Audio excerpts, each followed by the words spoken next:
নিজ কৃষ্টি সংস্কৃতিকে জানা এবং সম্মান করা কেন এবং কতটা প্রয়োজন, এই প্রশ্নটা খুব ছোট্ট হলেও আজ আমাদের জন্য যেন এক বিরাট চর্চার বিষয় হয়ে দাঁড়িয়েছে।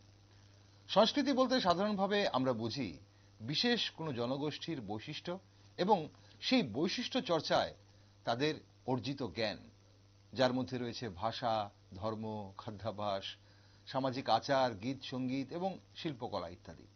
কিন্তু দিনের পর দিন নিজের সংস্কৃতি ভুলে পাশ্চাত্য সংস্কৃতিকে অবলীলায় গ্রহণ করেছি আমরা। তাতে কি লাভ হলো না লোকসান? বর্তমান প্রজন্মকে আমরা অনেক কিছু নিয়েই কিন্তু দোষারোপ করি, কিন্তু নিজেদের সংস্কৃতি ধরে রাখতে আমাদের কি অবদান ছিল একবার ভেবে দেখুন তো। বলা হয় বাঙালির 12 মাসে 13 পার্বণ। পয়লা বৈশাখ, বিজয়া দশমী, পৌষ সংক্রান্তি বা চৈত্র সংক্রান্তি, এই বিশেষ পার্বণগুলো আমাদের জীবনে কি গুরুত্ব রয়েছে তা আজ আমরা কতজন ঠিকঠাক ভাবে জানি বলুন তো। এই দিনগুলোতে আমাদের সংস্কৃতিতে যে পর্বগুলো আছে সেগুলো আজ আমরা কতজন ঠিকঠাক পালন করি? পরের প্রজন্ম কি দোষ? ওরা তো যা দেখছে তাই শিখছে। আজ পৌষ সংক্রান্তি বা মকর সংক্রান্তি, কেন পালন করা হয় এই দিনটি? কি গুরুত্ব রয়েছে এই পার্বণটি? তা নিয়েই আজ আমাদের বিশেষ টক শো। নমস্কার, আমি দীপেন আর আপনারা দেখছেন নিউজ ভ্যানগার্ড। সবাইকে মকর সংক্রান্তির অনেক শুভেচ্ছা। পৌষ পার্বণ নিয়ে আজকে আমাদের বিশেষ টক শোতে আমার সাথে রয়েছেন রাজ্যের বিশিষ্ট শিক্ষাবিদ তথা লেখক, কবি, গবেষক ডক্টর আশিস কুমার বৈদ্য। স্বাগত স্যার আপনাকে। প্রথমেই যদি আমরা আপনার কাছে একটু জানতে চাইবো স্যার, আজকের এই যেহেতু মকর সংক্রান্তি, আজকের এই বিশেষ পার্বণ, বাঙালির বলা হয় যে 12 মাসে 13 পার্বণের এক পার্বণ আজ মকর সংক্রান্তি, এটার তাৎপর্য কি, গুরুত্ব কি, কেন আমরা এই মকর সংক্রান্তি পালন করি? প্রথমে আমি ভ্যানগার্ড টিভি চ্যানেলের কর্তৃপক্ষকে আন্তরিকভাবে শ্রদ্ধা সহকারে ধন্যবাদ জানাই, কৃতজ্ঞতা জানাই আমাকে আজকে স্টুডিওতে আমন্ত্রণ করার জন্য। সে সঙ্গে আজকে আমার সঙ্গে যিনি রয়েছেন দীপেন দে মহোদয়, যিনি আজকের সঞ্চালক, তাকেও আমি শ্রদ্ধা জানাচ্ছি, ভালোবাসা জানাচ্ছি। একটি প্রশ্ন দিয়েই আমরা শুরু করলাম আজকে, সেটি হচ্ছে পৌষ সংক্রান্তি বা মকর সংক্রান্তি, একাধিক নাম যদিও রয়েছে, বিষয়টা একই একদম। তো এই পৌষ সংক্রান্তি কিংবা মকর সংক্রান্তির তাৎপর্যটা কি, গুরুত্ব কি, কেনই বা আমরা এটা পালন করি? 12 মাস 13 পার্বণের মধ্যে এই একটি গুরুত্বপূর্ণ পার্বণ কি করে প্রবেশ করলো? এটা ছিল আমার প্রথম প্রশ্ন। উত্তরটা হচ্ছে এই, বিশেষ করে বাঙালি জাতি তাদের নৃতাত্ত্বিক বৈশিষ্ট্যের জন্যই হোক, ভাষা, কৃষ্টি, সংস্কৃতির জন্যই হোক, তাদের পার্বণের সংখ্যা বা পরবের সংখ্যা অনেক। 12 মাসের 13 পার্বণ বলছি বটে, এটা যদি সত্যিকারের আক্ষরিক অর্থ যদি না ধরে এটাকে হিসাব করি, এটা হয়তো আরো বেড়েই যাবে, আরো বেড়েই যাবে। মাঘ মণ্ডলের ব্রত টত যদি আমরা ধরি হয়ে যাবে। সেই যাই হোক, এটা একটা কথার কথা, অর্থাৎ অসংখ্য পার্বণ বোঝাবার জন্য আমরা এটা বলি আর কি। 10 জন মানুষ মানে তো 10 জন নয়, এটা 20 জন। সেই যাই হোক, প্রথমত এটার একাধিক বৈশিষ্ট্য রয়েছে, কারণ রয়েছে। পৌষ সংক্রান্তি বা আমরা মকর সংক্রান্তি যাকে বলি, সেই সংক্রান্তিটা পালনের পশ্চাতে বাঙালি মানুষে একাধিক কারণের মধ্যে প্রধান কারণ হচ্ছে এই, তারা তো অধিকাংশই বলা যায় শতকরা 100 ভাগ না হলেও 99 ভাগ তো বটেই, সবই হিন্দু ধর্মাস্থ, সনাতন ধর্মাবলম্বী। তাদের উপর রামায়ণ, মহাভারত, পুরাণ, পৌরাণিক শাস্ত্র, এগুলো একটি বিপুল প্রভাব রয়েছে, মঙ্গল কাব্যের প্রভাব তো রয়েছেই। তো আমরা জানি এই যে পৌষ সংক্রান্তি, এটার একেবারে গোড়াতে যদি চলে যাই, আমরা দেখব মহাভারতেই তার বীজ উক্ত রয়েছে। সেটি হচ্ছে এই, মহাভারতে আমরা দেখতে পাচ্ছি যখন ধর্মযুদ্ধ বলি, কুরুক্ষেত্রের যুদ্ধ বলি, শেষ হয়েছে এবং একটা বিশেষ পরিস্থিতির মধ্যে বিশেষ একটি কারণের মধ্য দিয়েই যে যিনি অমরত্ব বর পেয়েছিলেন, ভীষ্ম, পিতামহ ভীষ্ম বলা হয়, গঙ্গাপুত্র ভীষ্ম, শান্তনুপুত্র ভীষ্ম, দেবব্রত যার প্রকৃত নাম, তো তিনি ভীষণ প্রতিজ্ঞা করেছিলেন বলে ভীষ্ম, তো তাকে কোনো মতেই পরাজিত করা সম্ভব হচ্ছিল না। আচ্ছা, অতএব পাণ্ডবরা নিরুপায় হয়ে শেষ পর্যন্ত পিতামহের কাছে জানতে চাইলেন যে আপনাকে কি করে আমরা পরাজিত করতে পারবো। তো বলা হচ্ছে যে হ্যাঁ, একটা কথা বলি শোনো, যে একটা সময় ওই অম্বালিকা এইসব কাহিনী চলে আসছে, এত লম্বা কাহিনী বলার তো সময় নেই, যে এইসব নানা কারণে আমরা অম্বাকে তো আমি গ্রহণ করতে পারিনি, শেষ পর্যন্ত সে তপস্যায় আত্মত্যাগ করেছে এবং নানা বিষয় রয়েছে, একটা অভিশাপও আমার প্রতি ছিল। এবং তখন এই অভিশাপটা ছিল যে কোনো নারীর হাতে আমার মৃত্যু হবে, কিংবা নিরস্ত্র অবস্থায় যদি বিশেষ করে কোনো নারী সামনে থাকে আমি অস্ত্র ধরবো না, সেই মতো শিখণ্ডীর জন্ম হয়েছিল।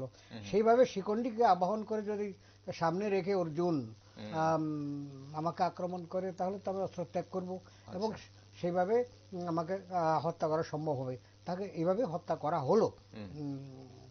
সেই যাই হোক, এখন তিনি যেহেতু অমরত্ব বর পেয়েছেন, মানে কি ইচ্ছা মৃত্যু বর, শান্তনু তাকে এটা দিয়েছিলেন, তার পিতা শান্তনু ভীষণ প্রতিজ্ঞা করার জন্য ভীষ্মকে দিয়েছিলেন যে যেদিন তুমি ইচ্ছা করবে সেদিন তোমার মৃত্যু হবে, তার আগে কেউই তোমাকে হত্যা করতে পারবে না, তুমি মৃত্যুবরণ করবেও না।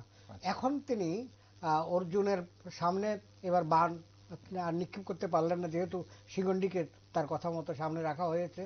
অতএব সরসজ্জায় শায়িত বিশ্ব এখন ঠিক করলেন যে তিনি মৃত্যুবরণ করবেন, কারণ তিনি অষ্টবসুদের এক বসু। অন্যান্য বসুদেরকে তো গঙ্গা আগেই জলে ফেলে দিয়েছে, ফলে তাদের মুক্তি তখনই হয়ে গেছে, কিন্তু বিশ্বকে ফেলবার সময় বাধা দিয়েছিলেন শান্তনু। অতএব এখন তার স্বর্গে ফিরে যাওয়ার সময় হয়েছে। তিনি এখন অপেক্ষা করছেন একটি শুভ দিনের। শুভ দিনটি কি? উত্তরায়ণ। উত্তরায়ণের শেষ লগ্ন, উত্তরায়ণ থেকে সূর্য দক্ষিণায়নে যাবে, এই যে একটা সময়, এটাকে একটা সংক্রমণ, সূর্যের যে সংক্রমণ, সূর্য ধনু রাশি থেকে মকর রাশিতে প্রবেশ করবে, এই মকর রাশিতে প্রবেশ করাটাকেই আমরা বলছি সংক্রমণ। সংক্রমণ কথা থেকে সংক্রান্তি কথাটা এসছে। সেই যাই হোক, তিনি প্রতীক্ষা করছিলেন কখন উত্তরায়ণের সমাপ্তি ঘটবে, দক্ষিণায়নের শুরু হবে। আরো একটি কারণ, সেটি হচ্ছে এই সময়ে দেবতারা জেগে থাকেন। আপনারা সকলেই জানেন, দর্শক মন্ডলীও হয়তো বা জানেন, যে দেবতাদের 6 মাস, আমাদের একদিন। সুতরাং তারা 6 মাস ঘুমিয়ে থাকেন, তারপর তারা জেগে উঠেন। এই দিনেই তারা, এই পৌষ সংক্রান্তির দিনটাই, মকর সংক্রান্তির দিনটাতেই দেবতারা জেগে উঠেন। এটা একটা কি বলবো, তাৎপর্য মণ্ডিত একটা কাহিনী। আবার এটাও বলা হয় শাস্ত্রে, এই দিনেই নারায়ণ ক্ষীরোদ সমুদ্র থেকে গঙ্গাতে এসে শয্যা পাতেন এবং গঙ্গাতে তার শয্যা পেতে এখানে গঙ্গা স্নান করে তিনি গঙ্গার বুকে শয্যায় শায়িত হন। ফলে গঙ্গা স্নান, আমরা এখন সকল নদীকে গঙ্গার প্রতীক হিসেবে ধরে নিই, তো গঙ্গা স্নান এই জন্য গঙ্গাসাগরের মেলা আপনারা জানেন, এটা সৃষ্টি হয়েছে। ফলে আমরা দেখতে পাচ্ছি মহাভারতে পৌষ সংক্রান্তির একটা ইতিহাস রয়েছে, ইতিবৃত্ত রয়েছে, কিংবা একটা কাহিনী রয়েছে। সেই সঙ্গে সঙ্গে আমরা দেখতে পাচ্ছি যে মঙ্গল কাব্যে, বিশেষ করে ধর্মমঙ্গলে, সেখানে একটা সংক্রান্তি, এই দিনে পিঠাপুলি খাওয়া, ধর্ম ঠাকুরের উদ্দেশ্যে পিঠাপুলি নিবেদন করা, এই বিষয়গুলো রয়েছে।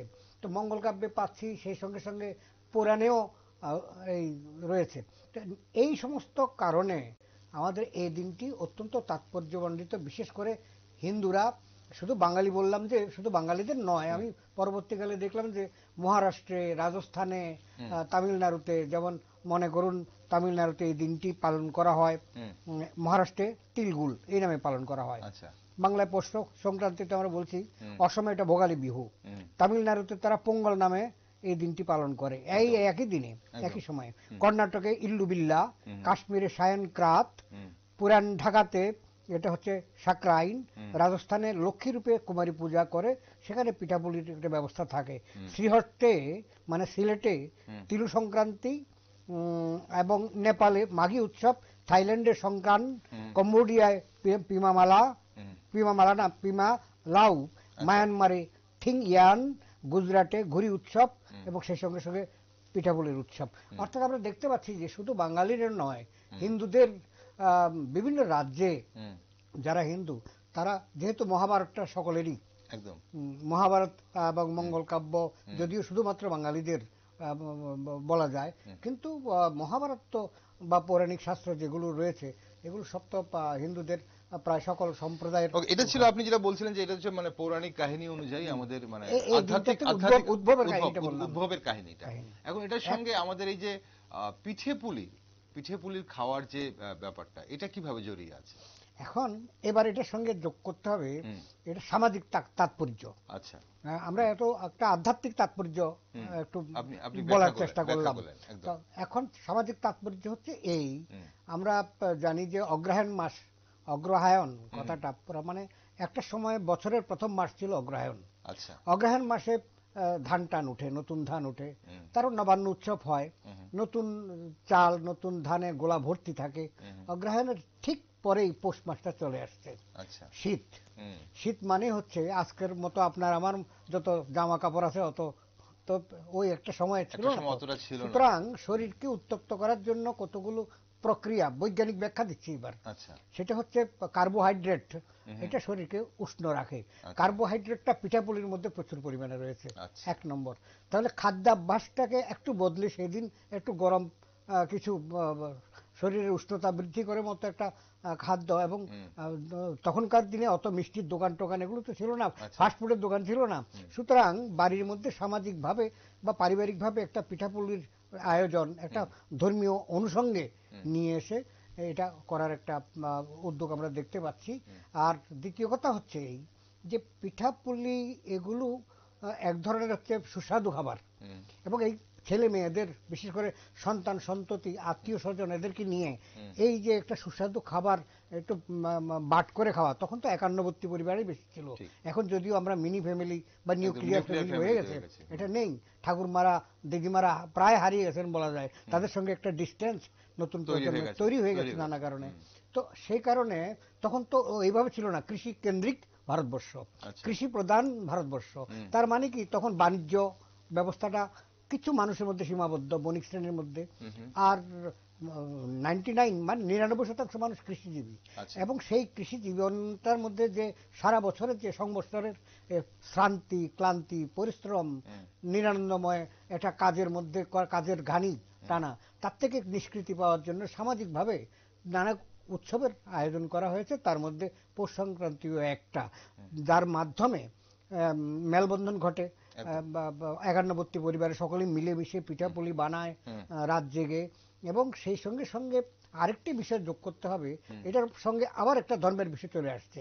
আমরা সকলেই জানি বা জানা আছে, সেটি হচ্ছে এই দিনে সূর্যদেব তার পুত্র শনিদেবের গৃহে প্রবেশ করেছিলেন। শনিদেব হচ্ছে মকর রাশির অধিপতি। মকর রাশির অধিপতি হওয়াতে মকরে প্রবেশ করছেন সূর্যদেব। এই জন্য পৌষ সংক্রান্তির দিন খুব ভোরে সূর্য ওঠার আগে মা মাসিরা বিশেষ করে তারা ঘুম থেকে উঠে স্নান টান করে পিঠাপুলি বানায় সূর্যদেবকে নিবেদন করবেন বলে। এবং তখনকার যে আমাদের সমাজে বা পারিবারিক বা তখনকার যে আমাদের যে পরিবেশটা, সেখানে হচ্ছে মাটির ঘর কিংবা ছনে ছাওয়া ঘর, এবং সেখানে উঠান নিকানোর ব্যবস্থা, হ্যাঁ, গোবর টোবর দিয়ে, সেখানে আলপনা, গ্রাম বাংলা, এখানে সংস্কৃতির ব্যাপারটা চলে আসছে। আলপনা দেওয়া হয়, কতগুলো ছোট ছোট গর্ত করে সেখানে পিঠা দেওয়ার একটা ব্যবস্থা করা হয়। সূর্য ঠাকুর উঠলেই যেন তাকে পিঠাপুলি দিয়ে প্রথমে তাকে অভ্যর্থনা করা হয়। আর যারা পুরুষ মানুষরা তারা স্নানে চলে যান কাছাকাছি কোনো জলাশয়ে, নদীতে স্নান দান তর্পণ, এমনকি কেউ কেউ এই দিনে অস্থি বিসর্জন দিন, মানে অনেক দূরে যাওয়ার, গয়া কাশী বৃন্দাবন যাওয়ার ক্ষমতা নেই, কিংবা তারা পার্শ্ববর্তী জলাশয়ে সেদিন তারা অস্থি বিসর্জন দেন। সুতরাং আমরা দেখছি আধ্যাত্মিক দিক থেকে, সামাজিক দিক থেকে, পারিবারিক দিক থেকে, এবং বিজ্ঞান ভিত্তিক ভাবেও ওই যে বলছিলাম খাদ্য একটা উপাদেয় খাদ্য, সেটা আবার কার্বোহাইড্রেট যেটা শরীরটাকে উষ্ণ রাখে, একটা রুচি পাল্টানো অনেক কিছু। যেমন এই চৈত্র সংক্রান্তি আসছে সামনে, তার সঙ্গে খানিকটা মিলও আছে। ইচড় টিচড় কতগুলো দেবে, ঘেট টেট হবে সেদিন, পিঠাপুলি হবে না সেদিন, নাড়ু টাড়ু হবে, নাড়ু টাড়ু এসব হবে, চিরামুড়ি দই এটা হবে। সুতরাং এটার সঙ্গে আরেকটা সংস্কৃতি যেটা প্রায় বিলীয়মান, সেটা ঢেকি সংস্কৃতি। ঢেকি প্রতিটা গ্রামে দেখা যেত, এখন কালেবদ্রে কোথাও কোথাও এক একটা দেখি সেটা ঢেকিতে মা মাসিরা সকলে মিলে সংস্কৃতি ব্যাপারটা চলে আসছে কিন্তু ঢেকিতে ধান কুটতে গেলে, চিরা কুটতে গেলে কিংবা চালের গুঁড়া কুটতে গেলে, যেটা দিয়ে পিঠা হবে কুটতে গেলে ৩-৪ জন লোক লাগে। 2 জন ঢেকিতে থাকে, মিনিমাম একজন থাকতে হয়, আরেকজন হচ্ছে যে গর্তটার মধ্যে ঢেকির যে মুগুরটা পড়ে সেটার থেকেই চালটা তুলে নেওয়া আবার ফেলা, কিংবা চালের গুঁড়াটা একটু তুলে নেওয়া আবার ফেলা মিহি করার জন্য। তখন সেখানে একটা ঢেকির গানও আছে, অনেকগুলো। চৈত্র সংক্রান্তির সময় এটা আছে, পৌষ সংক্রান্তির সময় কতগুলো উপযুক্ত ঢেকির গান আছে। আমি যেমন মনে করুন একটা ঢেকির গান উল্লেখ করছি এখানে, যেমন আমার বাড়ি আইও মাঝি, বইতে দিমু পিড়া, খাইতে দিমু তোমায় আমি বিন্নি চালের পিঠা, বিন্নি চালের চিরা।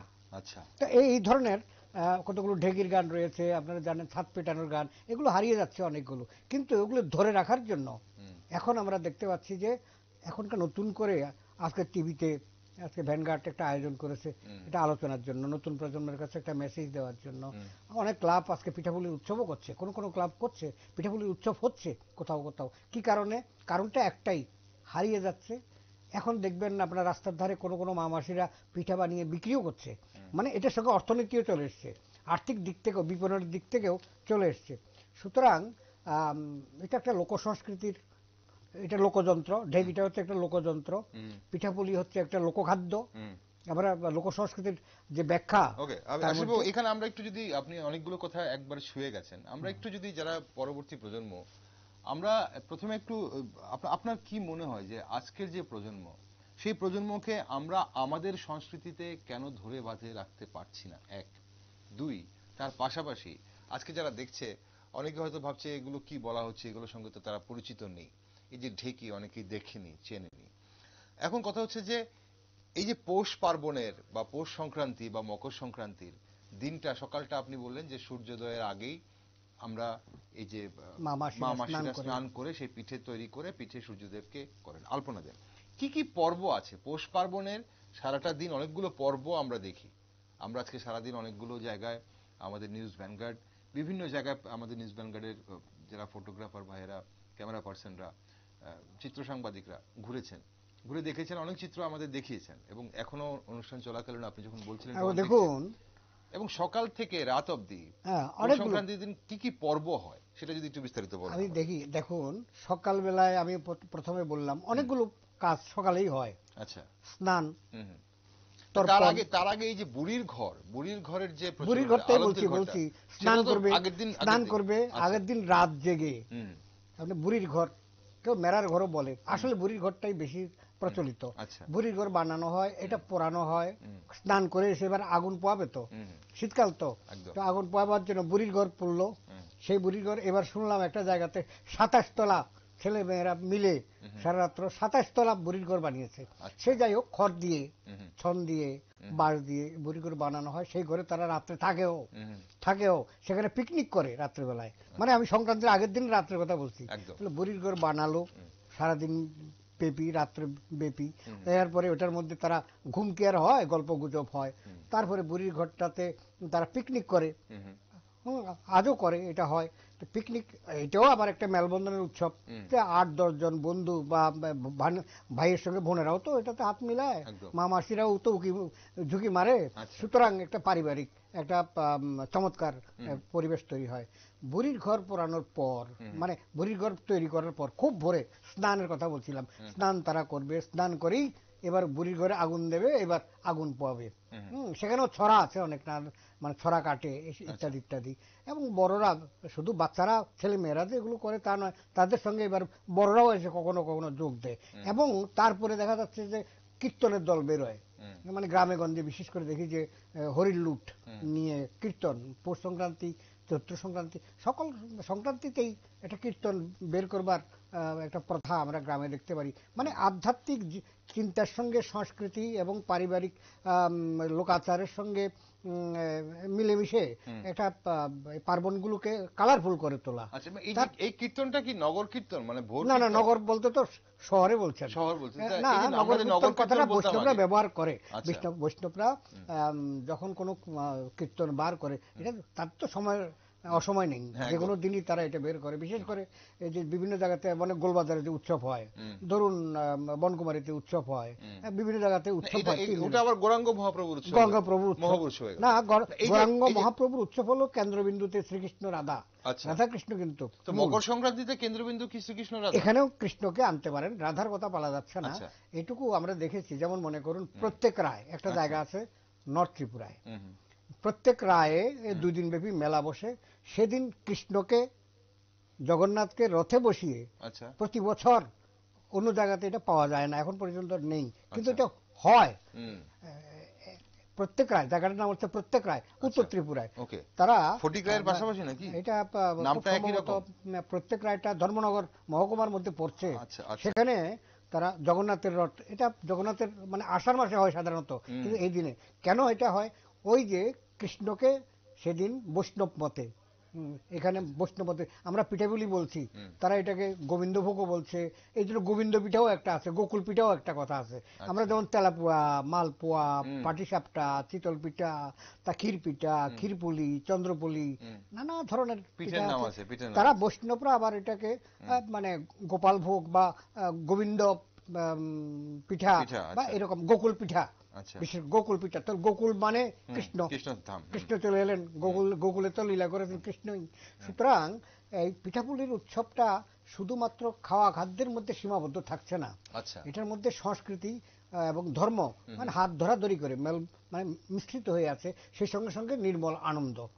অর্থাৎ এই সময় তো কোনো কাজও নেই, পৌষ মাসে কৃষকদের কোনো কাজ থাকে না, ধান পান যা উঠার গোলা টোলা ভর্তি হয়ে গেছে অগ্রহায়ণ মাসে।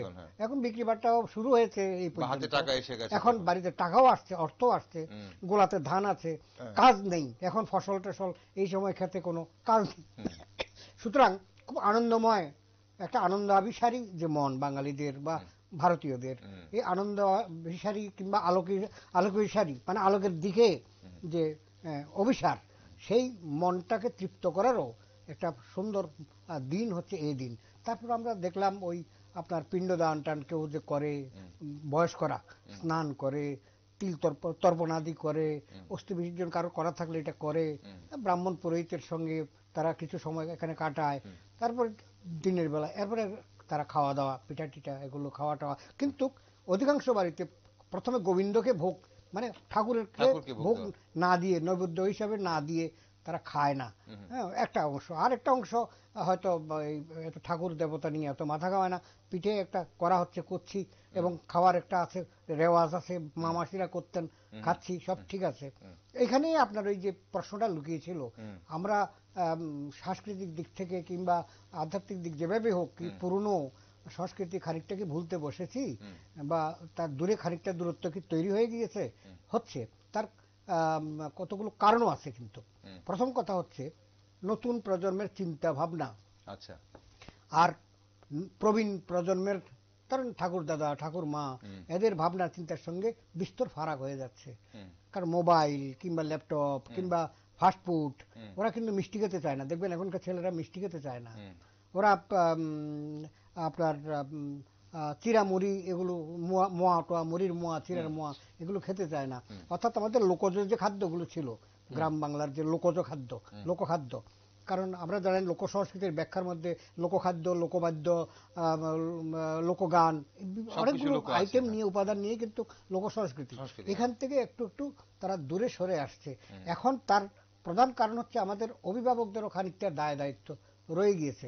কারণ আমাদের তো এখন সিঙ্গেল চাইল্ড অধিকাংশ ক্ষেত্রে, তাদেরকে পড়াশোনার দিকে এমন চাপ আমরা দিয়ে থাকি, আমি সবার কথা বলি না, অধিকাংশের ক্ষেত্রে তাদের কাছে আমরা এই বার্তাগুলো সবসময়, যে আমাদের পিতামহদের দীর্ঘকালের লালিত যে সংস্কৃতি, গ্রামীণ সংস্কৃতি, শহরেও এটা হতে পারে, গ্রামের মানুষ তো শহরে আসে না, যেখানে যেসব পরিবারে এখনো দাদু ঠাকুমারা রয়েছেন, আপনি যেটা বলছিলেন যে লোকখাদ্য, এই যে মুড়ির মোয়া বলুন বা নারকেলের নাড়ু বলুন, তিলের নাড়ু বলুন, বিভিন্ন পার্বণে বিভিন্ন ধরনের খাদ্য, বা এই যে পৌষ পার্বণে পিঠেগুলো, বিভিন্ন ধরনের পিঠে, মিষ্টি, কোনটা কম মিষ্টি, কোনটা বেশি মিষ্টি, সেই সুগার ফ্রি দিয়েও মিষ্টি হচ্ছে, একদম একদম। আর গুড়ের সুগার ফ্রি দিয়ে পিঠে তৈরি হচ্ছে, পায়েস তৈরি হচ্ছে। তাহলে আজকের প্রজন্ম পিঠে খেতে বা মোয়া খেতে, সন্দেশ খেতে বা সেই যে খইয়ের মোয়া খেতে, মুড়ি মোয়া খেতে, সেখানে বাধা কোন জায়গায়? কেন পছন্দ করছে না? এখানে সংস্কৃতিতে ধরুন সে পোশাক আশাক পরছে, হয়তো ওয়েস্টার্ন পোশাক আশাক পরছে, সে হয়তো কোনো মানে ইংলিশ মিডিয়াম স্কুলে পড়াশোনা করছে, কিন্তু খাওয়া দাওয়ার রুচিটা তার পাল্টে যাচ্ছে কেন? এটা এটা এটা কি কেন হচ্ছে? এটা পরিবেশ পরিস্থিতির জন্য। প্রথম দেখুন, একটা কথা বলি, ঠাকুরমা দিদিমাদের যে ভূমিকাটা ছিল আপনার পরিবার আমার পরিবারে, এখন অনেকটাই কমে গেছে। কারণ কি, আমার বাচ্চাটা আপনার বাচ্চাটার প্রথম দরকার হচ্ছে টিউটার, তার সঙ্গে মানে বেশি বেশি করে এখন লিপ্ত হয়ে আছে, প্রলিপ্ত হয়ে আছে টিউটার বা বিভিন্ন বই বা ধরুন প্রনাউন্সিয়েশন বা উচ্চারণগত আলাদাভাবে টিচার, সব ল্যাপটপ, মোবাইল, অনলাইন ক্লাস, এগুলো চলে আসছে। আর ঠাকুরমাদের সঙ্গে এটার কোনো যোগাযোগ নেই। নাতিকে আগের দিনে দিদিমা যেভাবে দেখতেন, রূপকথার গল্প বলতেন, ঠান দিদির থলে রূপ বা দিদিমার ঝুলে রাজকুমার রাজকন্যাদের গল্প, এখন বাচ্চারা বুঝে যে এগুলো, এখন বাচ্চাদের কাছে অধিকাংশের কাছে মনে হয় যে এটা আনসাইন্টিফিক। রাজকুমার ঘোড়ায় চলে, আসতেই পারে না। প্লেনে আসলে যদি দিদিমা বলতো প্লেনে আসছে মানতাম, বা কোনো স্পুটনিক রকেট পকেটে আসছে, নারদ ঢেকিতে আসতো, বলছে না এটা ঢেকি না, এটা আসলে একটা ওই আজকাল আমার যে রকেট টকেট বেরো না, এই ধরনের একটা উন্নত যান। মানে তাদের ভাবনা চিন্তা, আমি বলছিলাম প্রথমেই, চিন্তার জগৎটা ওই যে বিজ্ঞান আমাদের দিয়েছে ব্যাগ মানে গতি, কেড়ে নিয়েছে আবেগ, ইমোশনটা আমাদের কেড়ে নিয়েছে। সুতরাং আমরা চাইছি আমার ছেলে মেয়েটা সবকিছুতে ফাস্ট হোক, লেখাপড়া ফাস্ট হোক, আমেরিকায় যাক, লন্ডনে যাক, বা সে কাঁটা চামচ দিয়ে খাওয়াটা রপ্ত করুক, এবং আমরা যেমন চাইছি সেও সেইভাবে অন্যান্য বন্ধুদের দেখে টেকে, মানে পরিবেশ পরিস্থিতি এমন একটা জায়গার দিকে টার্ন করছে এখন, এটার সর্বত্র এটা ছড়িয়ে গেছে, এটা আমরা বলবো না। কোন কোন বাড়িতে আজও আকাশ কেন হলো এটা কেন হলো? কারণ আমরা পৃথিবীতে এখনো এমন অনেক দেশ আছে যারা অনেকটা উন্নত, আমাদের থেকে হয়তো উন্নত। আমরা জাপানকে যদি দেখি, জাপান নিজেদের কৃষ্টি সংস্কৃতি কোনোদিনই ভুলেনি এবং আজও ভুলেনি, এবং তাদের কৃষ্টি সংস্কৃতি যে জায়গায় দাঁড়িয়ে ছিল আজও সেই জায়গায় দাঁড়িয়ে আছে। তারপরও পৃথিবীর খুব উন্নত দেশের মধ্যে জাপান একটি। এটা কি করে হলো? আমরা কেন এটা ভুলে গেলাম? স্বামী বিবেকানন্দ কিন্তু দুঃখ করে বলেছেন, আপনিও এটা জানেন, যে পরানুকরণ পরানুবাদ দুটি শব্দ ব্যবহার করেছেন। এটি আমাদেরকে প্রায় গ্রাস করে ফেলছে। মানে ইংরেজদের, জাপানিরা দেখুন তাদের ট্রেডিশনালি পোশাক আশাক আগের মতো রেখে দিয়েছে। যেমন মনে করুন তিব্বত কিংবা ভুটানেই রাজারা আগে যেমন পোশাক পরতেন, এক বিশেষ ধরনের গাউনের মতো ধরে রেখেছেন। জাপানিদের বৈশিষ্ট্য দেখুন, তাদের বৈশিষ্ট্য হচ্ছে বাউ করে, মানে একটু হাঁটু গেড়ে খাদ্য পরিবেশন করা, যে স্টাইলটা। এবং ধরুন অফিসের কথাই বলুন, নির্দিষ্ট সময়ে যাওয়া 10 মিনিট আগে, এবং কাজ শেষ না করে রাত্র 8টা বাজলেও তারা কিন্তু, আমি যতদূর জানি, তারা বাড়ি ফেরে না। সবচেয়ে ডিসিপ্লিন, মানে ফাইল ক্লিয়ার না করে তারা বাড়ি যাবে না। আমাদের ক্ষেত্রে এটা হয় না। এই মানসিকতার ক্ষেত্রে খানিকটা আমরা তাদের মতো বোধহয় হতে পারিনি, মনে হয় আর কি, এটা হতে পারিনি।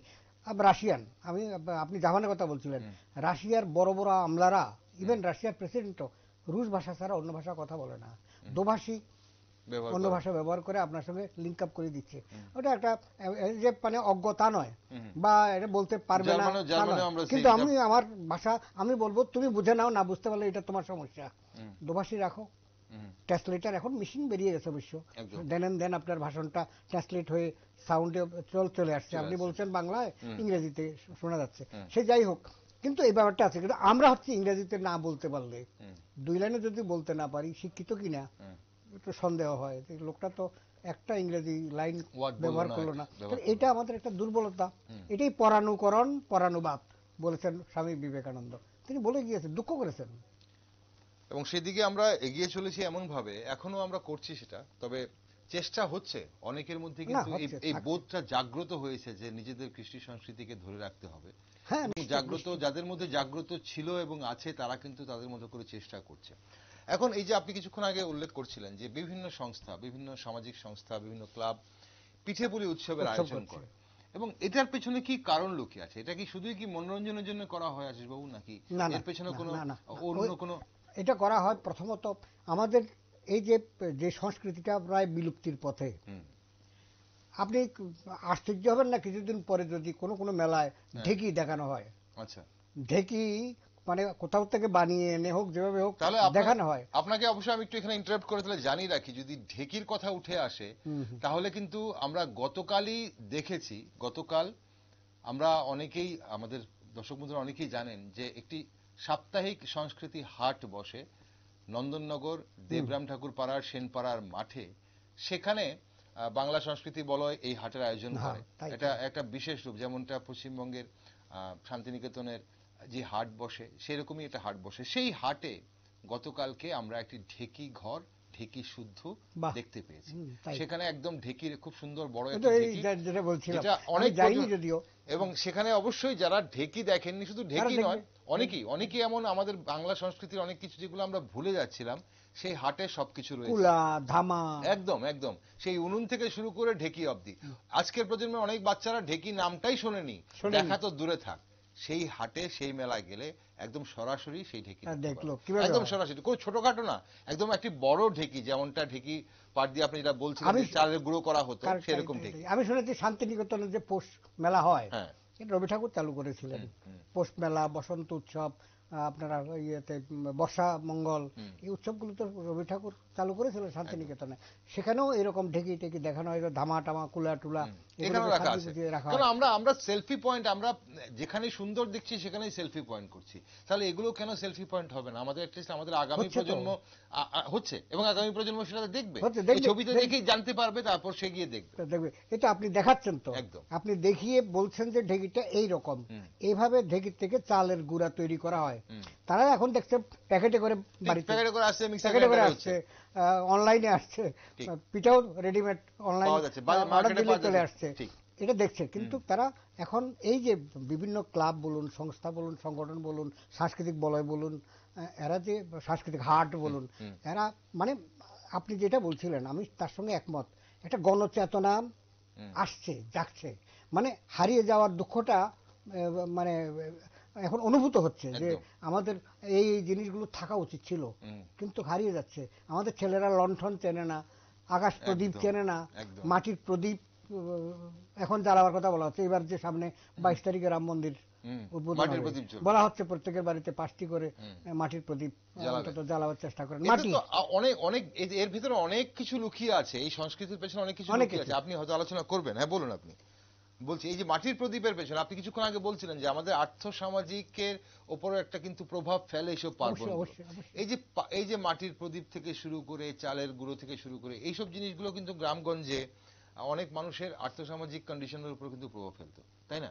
এবং সেটাই বলছিলাম, একটা বিরাট বড় উদ্যোগ তো নিয়েছে বাংলা সংস্কৃতি বলয়, এবং প্রথম হাট যেটা আমরা নন্দননগর দেবরাম ঠাকুর পাড়া সেনপাড়ায় দেখছি, সেখানে হচ্ছে, অনেক মানুষের সমাগম হচ্ছে, শুধু রাজ্যের নয় বহিরাজ্যেরও অনেক মানুষ সেখানে আসছেন। এবং সত্যি সেখানটায় শুধু ঢেকি ঘর বা নৌকা নয়, উনুন নয়, সেখানে সংস্কৃতির, বাংলা সংস্কৃতির এমন অনেক কিছু লুকিয়ে আছে যেগুলো আমাদের মনে করিয়ে দিচ্ছে যে আমাদের পূর্বপুরুষরা কতটা সমৃদ্ধ ছিল। তা এখানে আমরা যে বিষয়টা ছিলাম যে বিভিন্ন ক্লাব সংস্থা এখানে উদ্যোগ নিচ্ছে পিঠেপুলি উৎসবের পাশাপাশি সরকারিভাবেও আমরা কিছু উদ্যোগ দেখছি।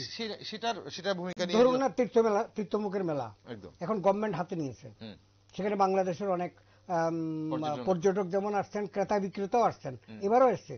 এবারও মানে যে খবরটা লেটেস্ট পেয়েছে, প্রচুর সংখ্যক ক্রেতা এবং বিক্রেতা বাংলাদেশ থেকেও এসছে। সেখানেও তো একটা সুন্দর কাহিনী রয়েছে। এখানে লোকসংস্কৃতির কথা যেহেতু বারবার আমরা আমাদের আলোচনা চলে আসছে, সেই সর্দারের 2 মেয়ের, রাইমা শর্মা, যারা ওই আপনার যাদের অশ্রুতে গোমতী তৈরি হয়েছে, কাহিনী আছে একটা সুন্দর, গোমতী নদীর যে উদ্ভবের একটা কাহিনী, রাইমা শর্মার চোখের। সেখানে তাদের সাপের সঙ্গে বিয়ে হয়েছিল এক বড় বোনের, তাকে হত্যা করা হয়েছিল, সর্দার হত্যা করেছিলেন, তারপরে তারা কান্নাকাটিতে করেছিল, সে চোখের জলে 2টি নদী তৈরি হয়েছে। তো এগুলোর সঙ্গে একদিকে একটা লোকজ কাহিনী, লোকজ কেউ উপাখ্যান, সেটা যেমন লুকিয়ে আছে, সেই সঙ্গে সঙ্গে বলা হচ্ছে ডম্বুরু একটি তীর্থস্থান, সতীর একটি অঙ্গ এখানে পড়েছে এখন কেউ কেউ বলছেন। 2 নম্বর হচ্ছে ডম্বুরু জায়গাটা হচ্ছে ডমুরুর মতো, শিবের ওখানে আমি শিবের মূর্তি টুর্তি দেখেছি, এখানে শিলা মূর্তি আছে, যেখানে আমাদের ওই বাঁধটা হয়েছে, ডম্বুর বাঁধ, এটার গোড়াতে। তো সেখানে বিশাল মেলা, 2 দিন ধরে লাখ লাখ হবে। আমাদের এখানে গঙ্গাসাগরের মেলা হচ্ছে আজকের এই দিনে, গঙ্গাসাগরের বিশাল মেলা। কুম্ভ মেলা তো 16 বছর পর পর, 12 বছর পর পর হয়, 12 বছর পর পর হয়। তো এইভাবে আমরা দেখছি। আমরা যদি দেখি এখানে আমাদের ব্রহ্মকুণ্ডতেও মেলা হয়, ব্রহ্মকুণ্ডতে মেলা হচ্ছে, এবং চাকমা ঘাটেও, সেখানেও চাকমা ঘাটে মেলা হয়। এরকম ত্রিপুরাতে অনেকগুলো মেলা হয়, ছোট বড়। আমরা বড় মেলাগুলোর কথা বললাম আর কি। ত্রিপুরাতে বড় মেলা 3টা। একটা হচ্ছে খার্চি মেলা, দেওয়ালি মেলা উদয়পুর, আর এই তীর্থমুখের মেলা। এই 3টা বড়। এছাড়া অশুকাষ্টমীতে অনুঘটিত মেলা হয়। মেলার কোনো শেষ নেই, চরকের মেলা। দেখুন, এইটার সঙ্গে একটা কথা আমি নতুন প্রজন্মকে একটু, মানে যারা জানেন তাদের, নদীর সঙ্গে আমাদের প্রত্যেকটা সংস্কৃতির একটা ওতপ্রোত সম্পর্ক রয়ে গিয়েছে। প্রত্যেকটি মেলা সাধারণত, এই যে সুলতান শাহর মাজার মেলাটা হচ্ছে এখন আনন্দনগরে, এটা নদীর পারে। এইভাবে নদীর সঙ্গে সম্পর্কটা কি, বিজ্ঞানসম্মতভাবে ব্যাখ্যা করলে এইরকম: পাহাড় থেকে নদী নেমে আসে, এবং সেই নদীর জলে খনিজ পদার্থ থাকে। পাহাড় চুয়ানো জল তো ঝর্ণার থেকে হয়। সেই জন্য মানুষ বিশ্বাস করত, বিজ্ঞান নিয়ে অত ভাবেনি যদিও, কিন্তু বিজ্ঞান নিয়ে একটা চিন্তাধারাগুলোর মধ্যে বিজ্ঞান ছিল, এক ধরনের অন্যভাবে হলো ছিল, ওইভাবে ব্যাখ্যা হয়তো করেনি, এটা ব্যাখ্যা করেনি।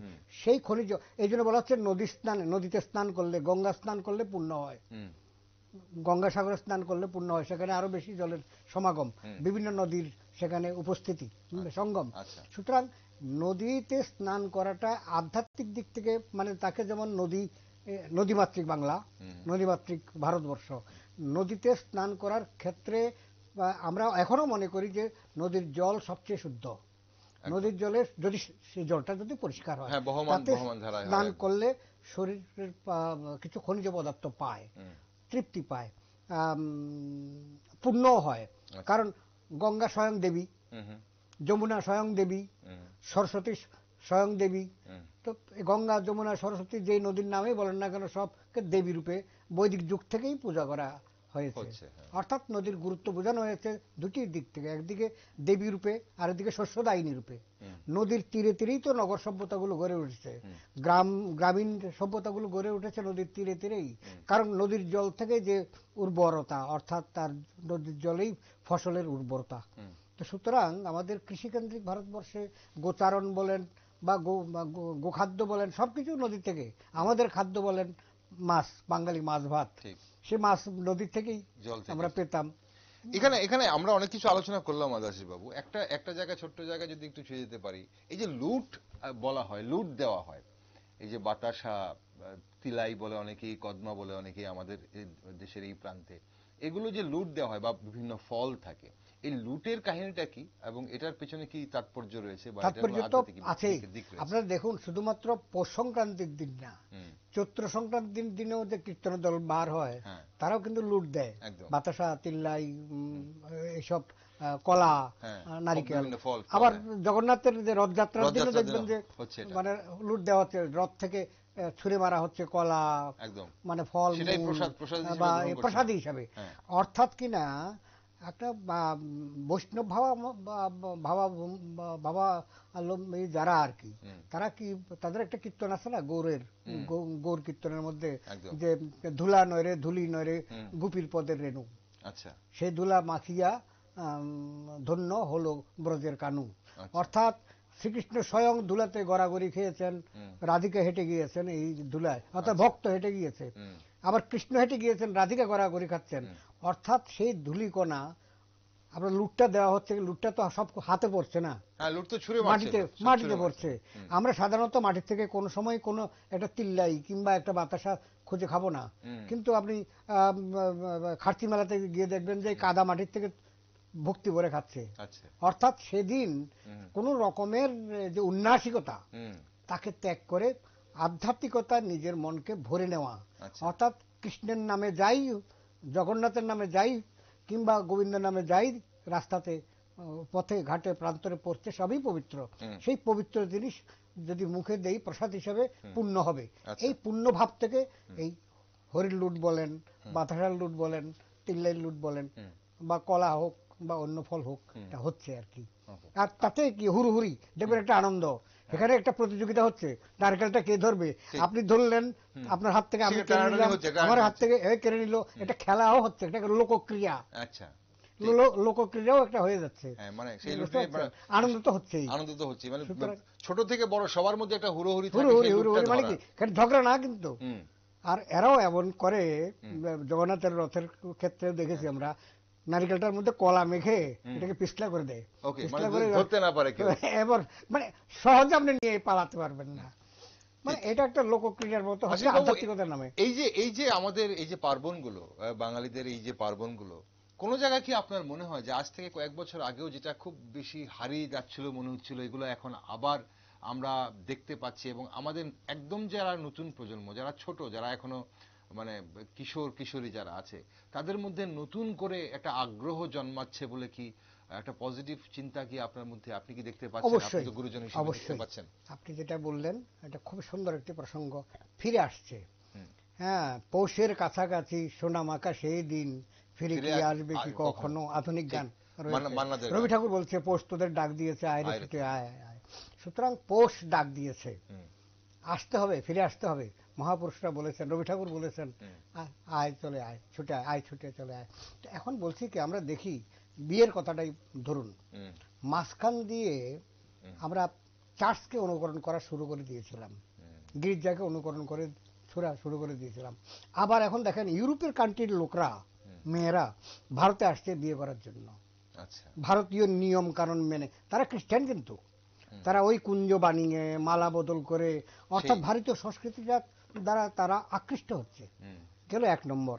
দুই নম্বর, ছেলেরাও এখন শেরওয়ালি পাঞ্জাবি পড়ছে, এগুলো ধুতি, তারা বিয়ের মধ্যে দেখবেন যে বরযাত্রী যাওয়ার সময় ধুতি পরছে, এক ধরনের পাঞ্জাবি পরছে, খুব সুন্দর সাজানো পাঞ্জাবি পরছে, অর্থাৎ কিনা কোট প্যান্ট পরে যাওয়ার টেন্ডেন্সি কমে আসছে, পাগড়ি পরছে ছেলেরা, যারা বিয়ে, যার বিয়ে একদম ইয়াং জেনারেশন, টিনেজার যারা। এবং আমি আরেকটা উল্লেখ করতে চাই, আমি সেদিন এই গত বিয়ের সিজন গেল না, কৃষ্ণনগরে দেখেছি এক বাড়িতে বউ নিয়ে যাচ্ছে, তো আমি কালার্স যে এটা প্রেসটার কাছে দাঁড়িয়েছিলাম, সেখানে আমাদের ত্রিপুরা সরকারের গুমতি হচ্ছিল, পালকিতে করে, সামনে ঘোড়া, কোথা থেকে সংগ্রহ করেছে আমি জানি না, ঘোড়াতে তরোয়াল নিয়ে বর, মানে এই বছরে এই গত বিয়ের মৌসুমটায়, আর পালকিতে চারজন, মানে খুব সেজে গুজে, এরা বরযাত্রী, বরের বন্ধু টন্ধুই হবে বোধ হয়, তাদের পোশাক আশাকে বোঝা গেল অর্ডিনারি পালকি বাহন। এই পালকিতে করে বউকে নিয়ে যাচ্ছে, এবং বউকে দেখছিও আমি পালকির মধ্যে, বেশ হয়তো সে ধরুন আপনার ইঞ্জিনিয়ার হতে পারে, সে ডাক্তার, এই পাত্রীর কথা বলছি। তো এই জিনিসগুলোকে আবার ফিরিয়ে আনার জন্য যে একটা বাসনা বলুন, কামনা বলুন, কিংবা দায়বোধ বলুন, এটা নতুন প্রজন্মের মধ্যে ইদানিং আমি কিন্তু কতগুলো ঘটনার মধ্যে উদ্ভাসিত হতে দেখতে পাচ্ছি। আচ্ছা, ঠিক, এটাই একটা পজিটিভ দিক, এটাই পজিটিভ হতে লাগে। ঠিক, অনুষ্ঠানের একদম শেষ পর্বে চলে, একেবারে হারিয়ে যায়নি আমরা, একদম হারিয়ে যায়নি, একদম শেষ পর্বে চলে এসেছি আমরা, অনুষ্ঠানের শেষ পর্বে চলে এসেছি। দর্শক বন্ধুদের উদ্দেশ্যে আপনি অনেক কিছুই বললেন আজ, অনেকেই হয়তো অনেক কিছু জানলো, তবে সবচেয়ে বেশি স্পর্শকাতর বিষয় ব্যাপারটা যেটা আপনি আজ আলোচনা করছিলেন, আমার কাছে মনে হয় খুব হৃদয় বিতারক, যে এই যে ঠাকুমা, দাদু ঠাকুমা থেকে দূরে নাতি নাতনিরা আজ, এবং তার জন্য যে আমাদের সংস্কৃতিটা বয়ে আসছে না, এক প্রজন্ম থেকে আরেক প্রজন্মের মধ্যে বয়ে আসছে না, কারণ বাবা মা তো ব্যস্ত থাকেন কাজকর্মে, হয়তো মাও এখন চাকরি বাকরি করছে, ব্যবসা করছে, একদম একদম ঠিক, দোকানে বসছে, তার হাতেও সময় কম, একদম একদম। সেখানে শহরের বিশেষ করে এই যে ধারাটা বয়ে আসছে না, তাতে কিন্তু, এবং শুধু আজকে নয়, সেটা কয়েক যুগ হয়ে গেছে যে ধারাটা বয়ে আসছে না, অনেক আগে থেকেই শুরু হয়েছে, এটারই কিন্তু একটা কুফল হয়তো আমরা দেখছি। তো এই মুহূর্তে যেতে যেতে আপনার শেষ বার্তা কি থাকবে আজ অনুষ্ঠানের, সবার জন্য একটা শেষ বার্তা আজ পৌষ সংক্রান্তিতে? শেষ বার্তা বলতে শেষের তো কোনো শেষ নেই, তবুও একটা বার্তা, প্রকৃতপক্ষে আমাদের যে একটা দেহটা আছে, এটা একটা মন্দির, তার ভিতরে একটা আত্মা আছে, সেই আত্মার শুদ্ধি, আত্মার আনন্দ, ওই যে বলছিলাম আলোকাভিসার বা আনন্দময় উৎসব, তার মধ্য দিয়ে নিজেকে সমৃদ্ধ করা, অর্থাৎ কিনা অর্থবিত্ত থাকলে হয় না, কোটি কোটি টাকার মালিক আমরা দেখছি ইউরোপ থেকে এখানে একটা হাফ প্যান্ট পরে চলে আসছে ঘুরতে, তার জীবনে কোনো আনন্দ নেই, কোটি কোটি টাকার মালিক, টাকার কোনো অভাব নেই, সে দান করে দিচ্ছে কিংবা ঘুরে বেড়াচ্ছে, মানুষের সঙ্গে অর্ডিনারি পোশাকে ঘুরে বেড়াচ্ছে। আমাদের এই আত্মার আনন্দটাকে যদি শুদ্ধ পন্থায় চালিত করতে হয়, শুদ্ধ পন্থা বলতে বিমল আনন্দ, নির্মল আনন্দ, নির্মল আনন্দের মধ্যে যদি আমরা অতিবাহিত করতে চাই, তাহলে অবশ্যই উৎসব একটি বড় আমাদের অনুষঙ্গ। সেই উৎসবকে আবার নানা রূপে সাজিয়ে নেওয়ার জন্যই আমাদের বিভিন্ন আঙ্গিকগুলো রয়েছে। ওই যেমন আমরা আজকে বুড়ির ঘর পোড়ানোর কথা বলছিলাম, রাত জেগে এটা বানানোর কথা বলছিলাম, তারা থাকে তো হয়তো দালান পাকাতেই, কিন্তু সেদিন সে একটা করে করে থাকার, এগুলো হচ্ছে লোকসংস্কৃতিকে আবার পুনরুদ্ধার করার। আজকে লোকসংস্কৃতির উপর অনেক বইটিও লেখা হচ্ছে, এটা নিয়ে লোকগান, লোকগানের আসর বসছে, বাউল গানের আসর বসছে, লোককীর্তন আবার জেগে উঠেছে, মনসামঙ্গল বা মনসার পুঁথি পাঠ আবার জনপ্রিয় হচ্ছে। এগুলো হচ্ছে আমাদেরকে আমাদের অতীতে একদিন মনে পড়ে আমরা বাঙালি ছিলাম রে, একটা গান আপনি শুনেছেন বোধহয়। হ্যাঁ, তো সুতরাং চিংড়ি মাছ দেখলে কিংবা লাউ দেখলে কিংবা এগুলো দেখলে মনে পড়ে, একতারা দেখলে মনে হয় একদিন বাঙালি ছিলাম, মানে ছিলাম, তার মানে কি একটা দুঃখবোধ রয়েছে, আমরা এখন নেই সেই অর্থে, বা খানিকটা সাহেবীপনা আমাদের মধ্যে চলে এসছে। সেই অনুভব থেকে আমাদের উত্তরণ, মানে আবার সব ক্ষেত্রে ফিরে যাওয়া না, আমরা চন্দ্রলোক থেকে আবার আমরা ওই চন্দ্রকে আবার একটা গ্রহ মনে করব না, এটা উপগ্রহই, ঠিকই আছে, এই বিজ্ঞান চেতনাটা আমাদের থাকবে, এটা থাকবে, আমাদের নিজস্ব সংস্কৃতি আমরা ভুলব। মানসিক যে আনন্দের কতগুলো দিক আমাদের ছিল বা এখনো আছে, এগুলোকে যাতে মানে বিলুপ্ত যাতে না হয়ে যায়, এগুলো যাতে আমাদেরকে আমাদের চিন্তায় মননে থাকলে হবে কি, আমি যেমন মনে করো মাতৃভাষা বাংলা, এখন কিছুদিন পরেই 21শে ফেব্রুয়ারি আসছে, মাতৃভাষা আজকে যদি ভুলে যাই তাহলে তো মাকেই প্রায় ভুলে গেলাম। একদম না, এগুলো ভুললে চলবে না, আমাদের এবার ভুললে চলবে না, অর্থাৎ আমাদের আত্মবিস্মৃতি যাতে না ঘটে। ওই নীরজ চৌধুরী লিখেছিলেন আত্মঘাতী বাঙালি, আত্মঘাতী বাঙালি, বড় দুঃখেই লিখেছিলেন তিনি। তো আমরা যাতে আমাদের যে ঐশ্বর্যগুলো রয়েছে, যে সম্পদগুলো রয়েছে, কৃষ্টি সংস্কৃতির যে বৈভব রয়েছে, সেই বৈভবগুলো যাতে কোনো মতেই বিলুপ্ত হতে না হয়, তার জন্য নতুন প্রজন্মেরকেও, কারণ পুরনোরা তো চলে যাচ্ছে একের পর এক, মা চলে যাবেন, বাবা চলে যাবেন, মাসি হয়তো দাদু চলে গেছেন, এখন আমরা একদিন তো বাবা হব, মা হব, সুতরাং আমরা এটা ধারণ না করলে জিনিসটা তো থাকবে না। অসংখ্য ধন্যবাদ আশিস বাবু আজ সঙ্গে থাকার জন্য। গুরুত্বপূর্ণ আছে যে আমাদের ইতিহাস এবং আমাদের ঐতিহ্যের যে বিষয়গুলো আপনি তুলে ধরলেন, তার জন্য অসংখ্য ধন্যবাদ আপনাকে সময় দেওয়ার জন্য। দর্শক বন্ধুরা, আমরা আজ যে বিষয়গুলো কথা বলছিলাম আমাদের বাঙালিদের কৃষ্টি সংস্কৃতি নিয়ে, তবে যেটা আশিসবাবু বলছিলেন এবং আমরাও যেটা মনে করি যে অনেকাংশে অনেকেই কিন্তু চেষ্টা করছেন আমাদের এই সংস্কৃতি যেটা প্রায় হারিয়ে যাচ্ছে, প্রায় বিলুপ্তির পথে কিছু কিছু জিনিস, সেগুলোকে ধরে রাখতে। তাদের মধ্যে এমন একটি সংস্থা বা যেটা সাপ্তাহিক সংস্কৃতি হাট, বাংলা সংস্কৃতি বলয়ের, যারা কিন্তু নানানভাবে চেষ্টা করছে আমাদের এই সংস্কৃতি ধরে রাখতে এবং এই সংস্কৃতির মেলবন্ধনে যেসব জিনিসগুলো আছে যারা পুরনো প্রজন্ম নতুন প্রজন্মকে দেখাতে পারছে না, সেগুলো কিন্তু দেখা যায় বা এই যে সাপ্তাহিক সংস্কৃতি হাটে গেলে। তবে আগামী 21শে জানুয়ারি, পরের রবিবার, সাপ্তাহিক সংস্কৃতি হাটের মঞ্চ হবে স্বদেশী মঞ্চ। চলুন, আপনারা নিশ্চয়ই সেখানে থাকবেন অনেকেই হয়তো, আর যারা এখনো যাননি আপনারাও যাবেন। তবে দর্শক বন্ধুরা, নিজ কৃষ্টি সংস্কৃতিকে বিসর্জন দেবার করুণ পরিণতি আজ যদি আমরা পরের প্রজন্মের মধ্যে দেখি, তাহলে লজ্জায় আমাদের মাথা হেট হওয়ার কথা, নতুন প্রজন্মের নয়, তাদের নয়, কারণ তাদের দোষ নেই, তারা যা দেখছে তাই কিন্তু শিখছে। মকর সংক্রান্তি হোক কিংবা পয়লা বৈশাখ, ভাতৃদ্বিতীয়া হোক কিংবা জামাই ষষ্ঠী, বিভিন্ন পার্বণ ছাড়াও দৈনন্দিন জীবনের চর্চায় বাঙালির অর্জিত, লালিত এবং চর্চিত ভাষা সংস্কৃতি আমাদের নিজস্ব সত্তা নির্ণয়ের উৎকৃষ্ট মাধ্যম। তা ভুলে গেলে বিপদে পড়তে হবে আমাদেরই। সবাইকে আবারও মকর সংক্রান্তির অনেক অনেক শুভেচ্ছা জানাই। দেশ দুনিয়া সহ রাজ্যের বিভিন্ন খবর এবং টকশো দেখার জন্য চোখ রাখুন শুধুমাত্র নিউজ। দর্শক ও শ্রোতৃমণ্ডলীকে আমার প্রণাম, নমস্কার।